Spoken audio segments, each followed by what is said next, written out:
G'day, it's Robbo and welcome to On the Grid. This week we're going to talk to Dr. Jake Sloane and David Segal from the hugely popular Inside Aesthetics podcast.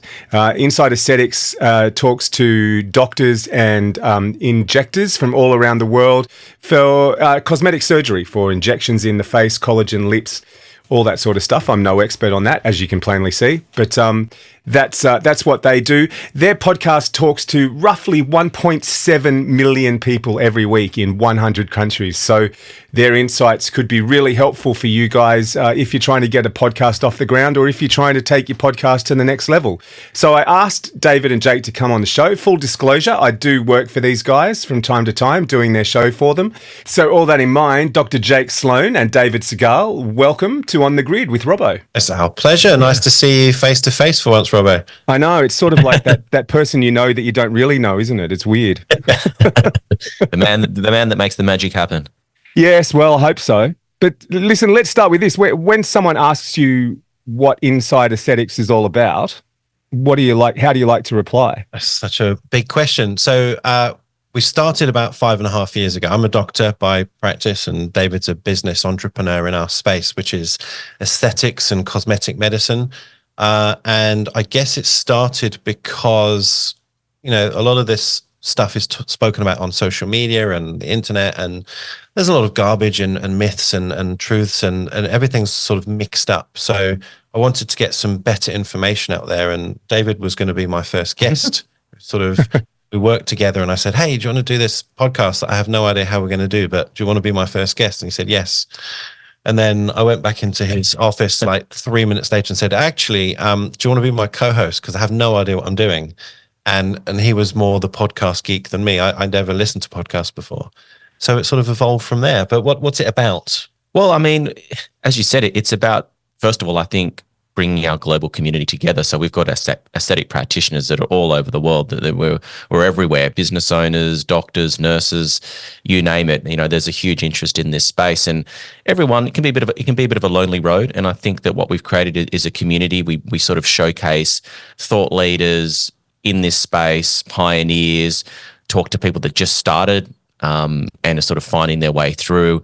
And so we just sort of bring together or showcase a whole lot of different concepts, people from around the world. And then on the back of that, we've also created our own Patreon community. And so that's people that have gone one step further than just the free podcast that we put out every week. And they sort of subscribe to additional content, and we've got WhatsApp groups, and we've created this own little ecosystem that sort of started, well, the nucleus is the podcast, and then it's grown to this, you know, this massive global community as well. And so, you know, it started as a bit of fun. We didn't really have any concept that this was going to be successful or we were going to get all the people listening that we now do. But I think just through the process of really being in something for the right reason, which is just enjoying having chats with people and being curious from our own perspective, and that sort of resonated with people, and here we are 5.5 years later, really. Yeah, and there's two other bits to the secret sauce. One is the high quality production, which we have you to thank for, Robbo. And I mean that genuinely, I'm not just saying it. When you listen to other podcasts, and particularly ones in our space, I think you can very quickly tell who has tried to get that quality right and maybe who hasn't. And we've gone through 100 iterations. We're still recording in David's second bedroom, which is our studio, but the amount of cameras and microphones and gizmos that we've gone through to try and get a cleaner sound and a more consistent quality has been unbelievable. But, you know, we've got people like you to thank, because you've advised us and you're doing the magic in the background once we've recorded. I guess the other thing is consistency, to show up every week. Doesn't matter, COVID or whatever, we did this every week pretty much for 5.5 years.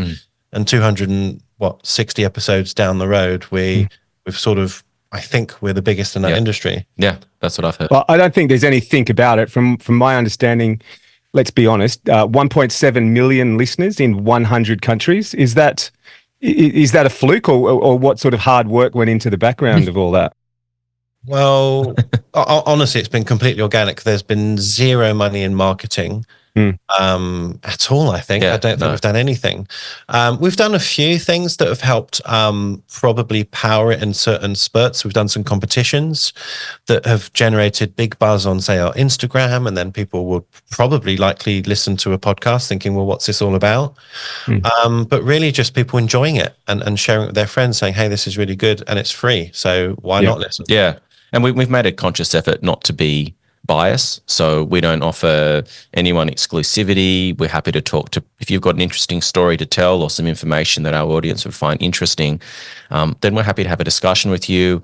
We're happy to ask very direct, pointed questions. We don't really hold back. The conversations are long form. We don't try and compress them down into 20-minute bite-sized chunks. We sit there for an hour, hour and a half and really flesh out a conversation. And I think in a world where everything is so bite-sized and it's all headlines. And, I think Joe Rogan kind of proved this concept with his 3-hour episodes. There is an appetite for people that want to hear something in its totality, hear a conversation really discussed, debated, fleshed out in detail, and have a chance to process it.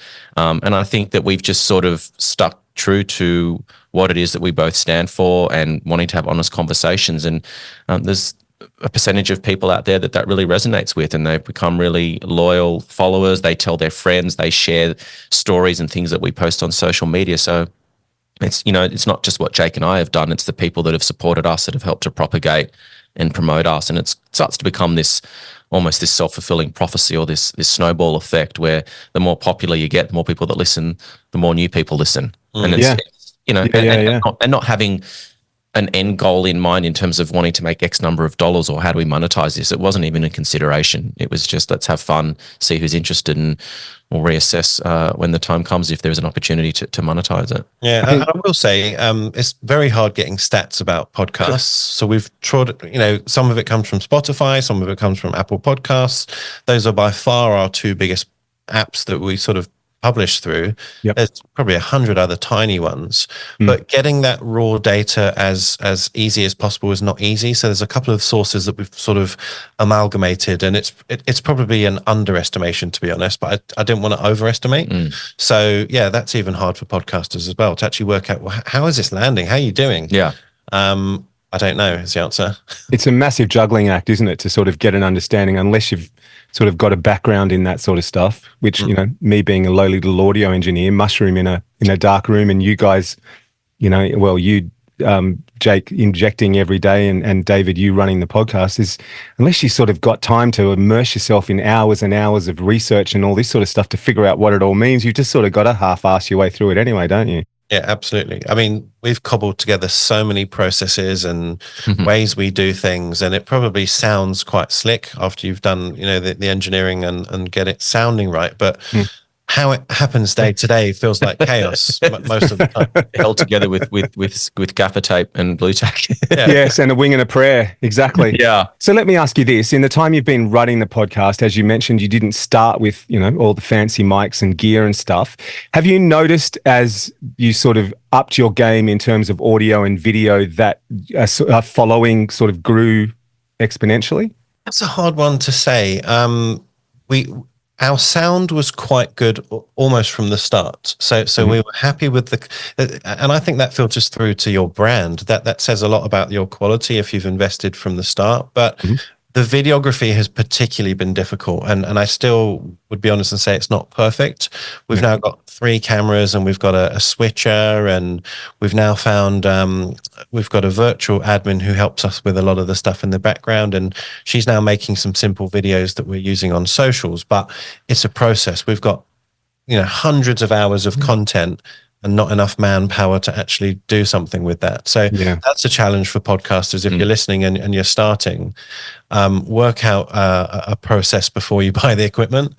And we didn't have that right at the start, for sure. Yeah. I mean, I think always content is key, right? I mean, I think that what you're saying is probably the most important thing. But beyond that, what's the quality that they're listening to? There's so many options for people to take advantage of these days. Everyone's trying to get someone's attention, whether it be on podcast or YouTube or Instagram.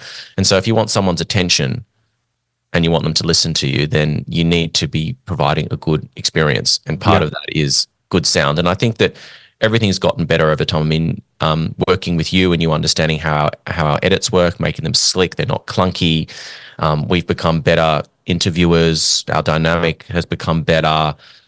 We sort of can read each other's body language, and when it's time for the next person to ask a question or someone's gone blank, and so I think that just by repetition and doing it over time, the people that we work with have gotten better and understanding how we work, and we've gotten better as well. Hopefully, you do something 260 odd times, you start to get a knack for it. Hopefully, yeah. I'll say as well, we've worked with other editors before we met you, Robbo. And I'm not going to say you're telepathic, but you understand what I'm trying to say in my edit notes, whereas sometimes that hasn't worked. So I think your experience probably shines through. And I'd love to know how other podcasters do it, because we upload the file into Dropbox. I write some edit notes in there, and you sort of produce this.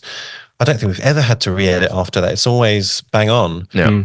And even trying to communicate, well, which music do we want, and what part of the music? It's just worked with you. But I can imagine that would be clunky with two inexperienced people, both, people giving the file to you and the person maybe just starting. Someone on the other end. Yeah. Yeah. Were you editing yourself in the beginning, or have you always outsourced? No, we've always outsourced. I mean, we spoke about doing it ourselves just to save some money, because this is still almost not for profit. We occasionally have sponsors, and like David said, we've got a Patreon now, but in terms of money coming in every week from a podcast, it's almost zero. So, we did consider using things like Anchor, which I think you could sort of do yourself, but I don't have the bandwidth or the time, or, to be honest, the passion to do that. I'd rather give it to someone who knows what they're doing. Yeah. And I'll just stick to injecting and talking. Just keep sticking those needles. Yeah, exactly. So what's the biggest lesson you've learnt in your journey so far, do you reckon?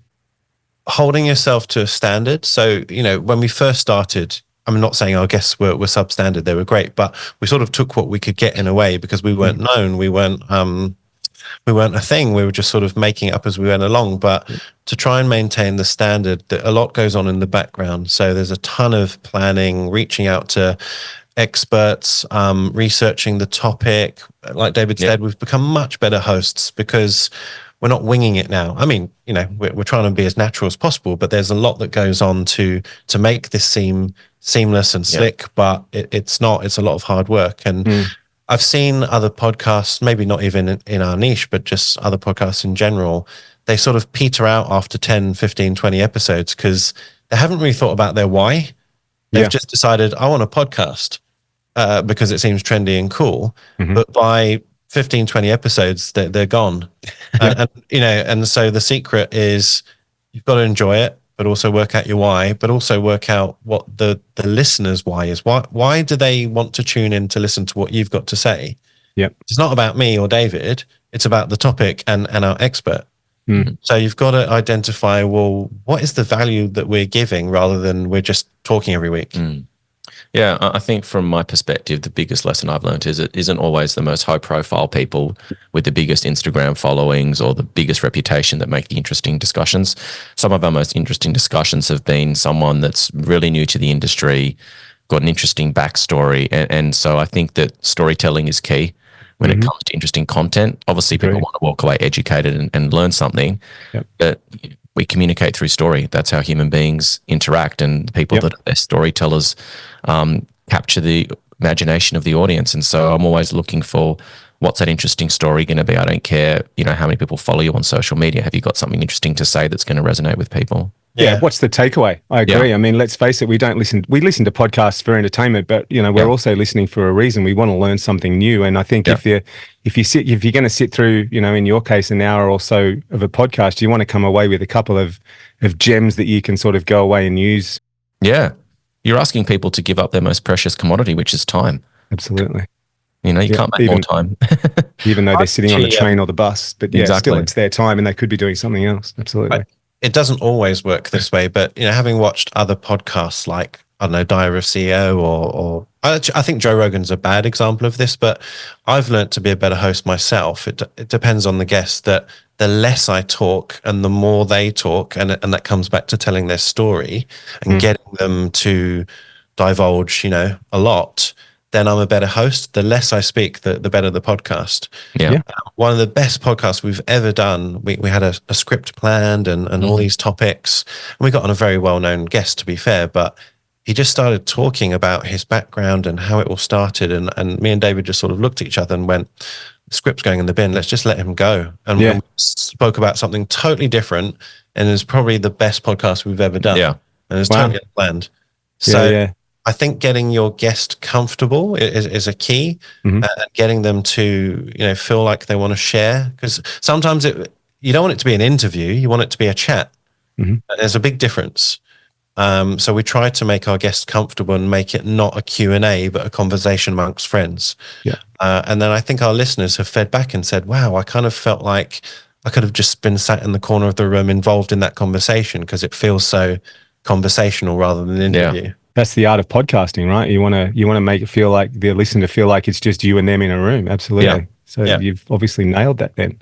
So let's flip it back the other way then. Is there anything you do differently? I do wish that we'd capitalize on the video from day one. Yeah. Because, with the way social media works, Reels, TikTok, whatever, we would have probably doubled our listenership for sure by just being out there more in people's faces. Yeah, I think, I mean, in hindsight, I think you're right. But, when you're at the beginning and you're not making any money out of this and you start looking at, cameras that cost, $2,000 or $3,000 each, lighting, you sort of go, I don't want to drop like $10,000, $15,000 on equipment before we even know whether people are going to like this or not. So I think in hindsight, you're right. If I knew what I know now back then that's a no-brainer. But I don't know whether we would have known. Yes. Yeah. I mean, it was expensive as it was. Yeah. And we were pretty basic then.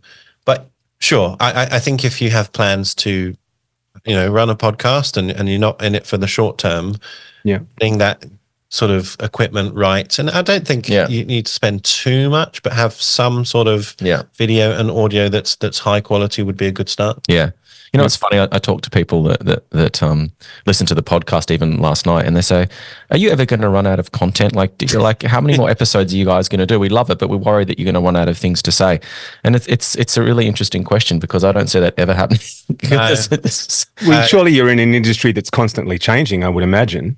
We are. And that's part of the trick too, isn't it? I guess really is if you niche yourself too much in what you're doing on your podcast, you can run into that sort of problem, can't you? Yeah, I've tried to make my weakness, which is perfectionism, better. So there were times when David and I would sort of argue about, well, we've kind of covered this topic, I don't want to do it again. And I've sort of relaxed that rule for myself, because I was like, well, things do change and knowledge gets built on, and you get new experts and new products. So we do circle back to things occasionally. And I don't think it's repetitiveness. It's just better. It's a different perspective. It's from a different person who's got a different view on it, or a different experience, a different backstory. And sometimes people need to hear things a few times before it sinks in, to be honest with you, or they hear it in a different way. Yeah, I agree. I mean, I do an audio podcast with a few mates, and you can talk about the same thing a million different ways. And I guess it's probably for us, we're lucky in the fact that, audio is a bit of an art form, so you can approach it a million different ways. But that was something I was actually going to ask you was, I mean, not understanding injection too much, is it a bit more of a science where you do it this way, blah blah blah? So then in terms of your interviewing, do you have to find different ways to approach a subject, or is it a bit more is it a bit less sort of straightforward than that?